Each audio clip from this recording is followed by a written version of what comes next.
In the far reaches of the world, where the sun hangs low in the sky and winter seems to stretch endlessly across the land, there emerged a region shaped not by comfort or abundance, but by endurance. The Old North was born from ice and stone, forged slowly as the great glaciers retreated, and revealed a harsh, silent landscape of forests, mountains, and wind-carved coastlines. Long before names or borders existed, this land demanded adaptation from every living thing that entered it. Early humans followed the herds into these northern territories, learning through trial and loss how to read the land, how to survive the cold, and how to exist within a fragile balance dictated by the seasons. Life here was measured not in years, but in winter survived. Food was never guaranteed. Warmth was always temporary, and darkness shaped both daily routines and inner worlds. From these conditions emerged cultures that valued resilience, memory, and cooperation above all else. Communities formed slowly, first as temporary camps and later as permanent settlements clustered around rivers, coastlines, and sheltered valleys. What became the foundation of existence, used to build longhouses, tools, ships, and fires that pushed back the cold. These early northern societies did not see nature as something to conquer, but as a force to negotiate with, respect, and endure. Their myths reflected this worldview, filling the world with spirits, gods, and unseen powers that explained thunder, storms, and the return of the sun after the long winter darkness. Stories were not entertainment alone. They were survival manuals encoded in memory, passed orally from one generation to the next. As centuries passed, agriculture slowly took root, despite the short growing seasons. Hardy grains replaced some dependence on hunting, while fishing and animal husbandry filled the gaps left by poor harvests. Social structures became more complex, yet remained deeply personal. Kinship defined identity, reputation defined status, and honor functioned as a social currency more valuable than gold. Conflict existed, but it was shaped by necessity rather than ambition. Warfare was intimate, local, and brutal, often driven by disputes over land, resources, or survival rather than conquest. Warriors were not professionals, but farmers and fishermen who took up weapons when required. The land itself became a weapon, offering cover, choke points, and unforgiving weather that punished the unprepared. Over time, the Old North was drawn into wider networks of trade and contact. Amber, furs, iron, and timber traveled south, while silver, ideas, and technologies filtered northward. Ships cut through cold seas, binding coastal communities together, and opening routes that brought both opportunity and danger. With contact came change. New tools improved survival, but new ambitions disrupted old balances. Power began to concentrate in the hands of chieftains and war leaders, though authority was never absolute. Governance developed through assemblies and councils where law was spoken aloud and remembered collectively. Compensation rather than centralized punishment. As belief systems evolved, new faith arrived from beyond the horizon, challenging ancient gods and reshaping the spiritual landscape of the North. Conversion was slow, uneven, and often layered, with old rituals persisting beneath new symbols. Sacred spaces shifted, but the underlying respect for endurance, fate, and memory remained. By the time stone fortresses began to rise on northern hills, replacing wooden halls and earthworks, the Old North had already accumulated thousands of years of lived experience.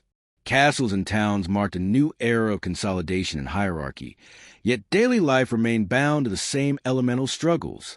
Hunger, cold, and uncertainty never vanished. The Old North did not soften with time. It adapted, transforming without forgetting. Its people carried forward a deep awareness that survival was never guaranteed, that comfort was temporary, and that identity was forged through perseverance rather than dominance. Even as borders hardened and centralized states emerged, the older rhythms endured beneath the surface, shaping language, customs, and values that would echo far beyond the medieval world. As the centuries continued to turn, the Old North entered a period of profound transformation, not through sudden collapse, but through gradual absorption into a changing world. Trade expanded, towns grew, and the rhythms of rural life began to coexist with emerging centers of authority and commerce. Stone churches rose where sacred groves once stood, and written records slowly replaced oral memory, fixing history in ink rather than voice. Yet the environment remained unchanged in its demands. Winter still arrived with relentless certainty. Storms still battered coasts and fields, and the land continued to reward preparation while punishing complacency. The people of the Old North adapted, as they always had, blending old knowledge with new structures. Feudal systems layered themselves atop earlier traditions, creating hierarchies that never fully erased the communal instincts forged by isolation. Even kings and nobles depended on the cooperation of farmers, fishermen, and traders whose labor sustained the fragile northern economy. Warfare grew larger in scale, yet remained shaped by terrain and climate, with campaigns limited by seasons and supply rather than ambition alone. Disease and famine periodically swept through the population, reminders that progress did not grant immunity from nature's indifference.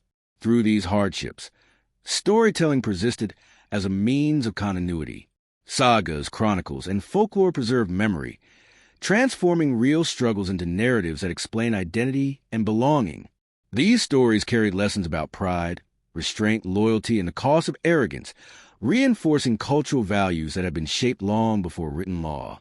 As the medieval era gave way to early modernity, the Old North became increasingly integrated into wider political and economic systems. Borders solidified, administrations centralized, and distant capitals began to exert influence over lands once governed locally. Yet even under external authority, northern communities retained a strong sense of self shaped by environment and history. Languages evolved but preserved ancient structures, customs adapted but retained familiar rhythms, and attitudes toward work, nature, and community reflected centuries of necessity. Industrialization eventually reached the north, altering landscapes and livelihoods, yet even this transformation carried echoes of older adaptations. Resource extraction replaced subsistence farming in some regions, but the underlying relationship with land and climate remained cautious and pragmatic. In modern times, the Old North exists not as a single political entity, but as a cultural memory woven into national identities, literature, and shared values. It survives in concepts of resilience, independence, and respect for natural forces that cannot be controlled, only understood. The legacy of the Old North is not one of empire or domination, but of endurance across unimaginable spans of time. It is found in the quiet persistence of communities that learn to survive darkness without surrendering to it, to face scarcity without losing solidarity, and to accept uncertainty as a constant companion rather than an enemy. Even today, beneath modern infrastructure and technology, the ancient rhythms linger. Seasonal awareness, communal responsibility, and a deep-rooted understanding of limits continue to shape life in northern regions. The Old North reminds us that history is not only the story of change, but of continuity, of traits and values carried forward because they work. As night falls and silence settles, the memory of the Old North endures, not loudly but steadily, like a fire kept alive through long winter nights. It waits beneath the surface of the modern world, a testament to the idea that survival itself can be a form of wisdom, and that some histories are not meant to end, only to rest, preserved beneath layers of time, snow, and memory.